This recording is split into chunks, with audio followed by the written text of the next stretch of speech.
Hello there, Mad Mike here, and welcome back to the channel. And today we're going to talk about Denis Villeneuve's Dune movie, which is set to hit theaters on October 22nd. Now, the thing is that over this past weekend, the movie was actually released in several territories, mostly in Europe and a few Asian and Pacific countries. Um, Now, this is very strange to me. This isn't necessarily uncommon, but it is very uncommon with tentpole movies. Which Warner Brothers is kind of toting Dune as pretty much a tentpole movie, and that is that the release of Dune in the United States on October 22nd, I think, is going to be severely hampered by the fact that it's being released in other territories almost over a month beforehand. Um, Again, it was released in a lot of these territories over this past weekend, so the 15th, 16th, and 17th, and even a little bit before that too, because the 15th would have fallen on last Wednesday. So there's going to be a lot of this movie going around. Now, the other thing too is that this is also receiving a simultaneous release on HBO Max, the same day that I believe it is supposed to premiere for the American domestic audience. Now, there's a lot of kind of weirdness that's gone on with a lot of box office stuff because of the different formats that a lot of these studios are going in terms of trying to release these movies. And the thing is that uh, more closely looking at specifically the Scarlett Johansson incident with Black Widow, which is now in the court systems, her legal team is claiming that the movie was negatively impacted by the simultaneous release that was done on Disney Plus and in theaters when that was done by Disney, which is why Shang-Chi has an exclusive theatrical release window, a traditional one for the most part, and that movie is not set to be released on streaming for, I believe, 45 days after its premiere, which I think is coming up in another week or two. Um, but Warner Brothers and Warner Brothers in association with HBO Max, more specifically, they have been the entire. They announced that the entire this entire year that they were going to release their major films simultaneously in theaters and on HBO Max.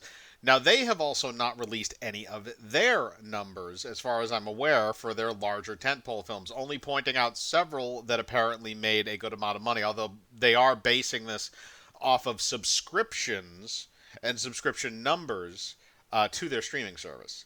So those numbers are going to be skewed no matter what you look at because you can't really necessarily equate it to the fact that those people joined specifically to watch those movies. And a lot of people joined HBO Max, watched the movies, and then or whatever movie they wanted to watch, and then immediately canceled it.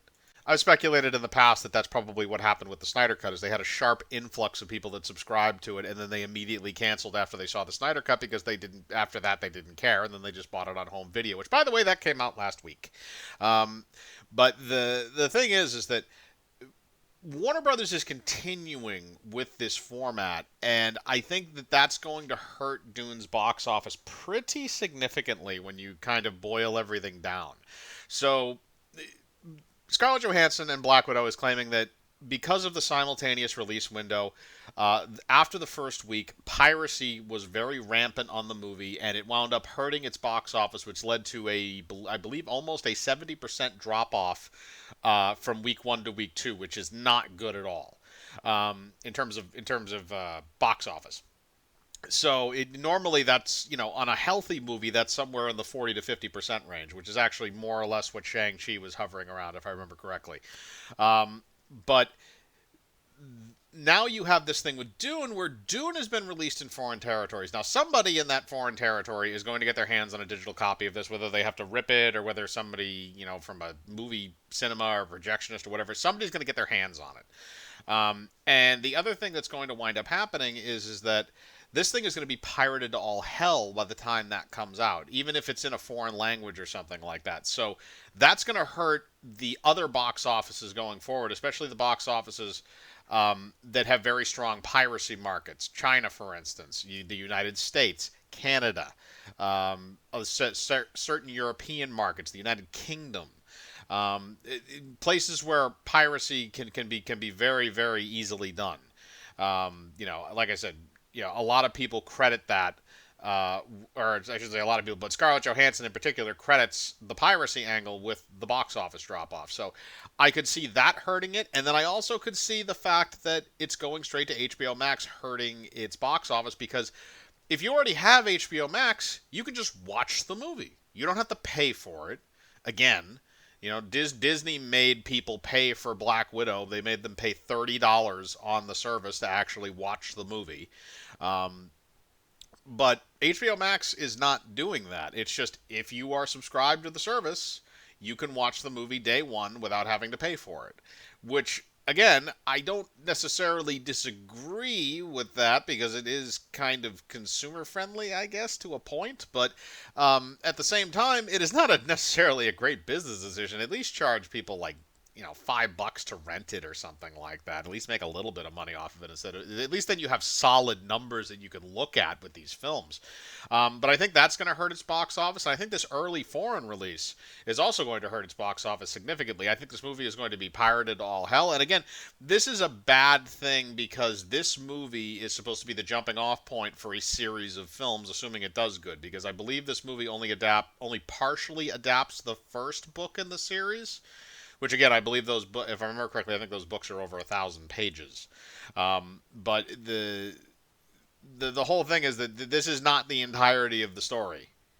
So Warner Brothers is hoping that this is going to do well, so they can continue to make movies and they can jumpstart another franchise. But if you're doing a release schedule like this, and if you're also doing a thing where you're releasing this simultaneously on streaming, you are kneecapping that box office before it even has a chance to get started. I'm probably going to do a will it fail on this when we get a little bit closer to the release date, because with all these factors factoring in, I could see this thing definitely taking a significant box office hit from what it probably would have made.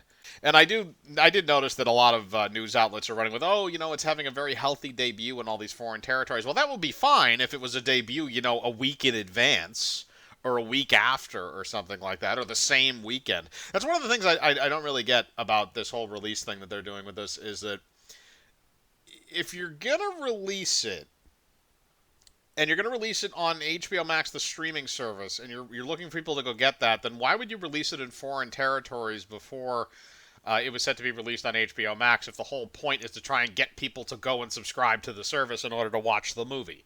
Um, it kind of it's kind of strange to me that they would go to that kind of an idea, because again, this whole thing runs counterintuitive to what you would normally do if you were trying to release a film and make money. Again, a film that is also supposed to presumably start another film franchise for them.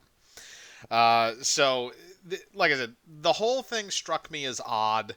I will probably do a will it fail on this movie, like I said, before it comes out, but I'm going to probably wait another week or two to see if there's anything that comes out between now and then. And then I can make probably an accurate judgment. But, put in the comments below what you think about this. Do you think that it's a good idea for this release schedule? Do you like the idea of the simultaneous release model that Warner Brothers and some other studios have been going with? Do you think that Dune is going to be negatively impacted by both the release and by the simultaneous streaming release and the early foreign release? Put your thoughts in the comments below. As usual, I like to read them. Hit the bell for notifications, hit the like button, subscribe, and remember, I live my life free of compromise. Do you?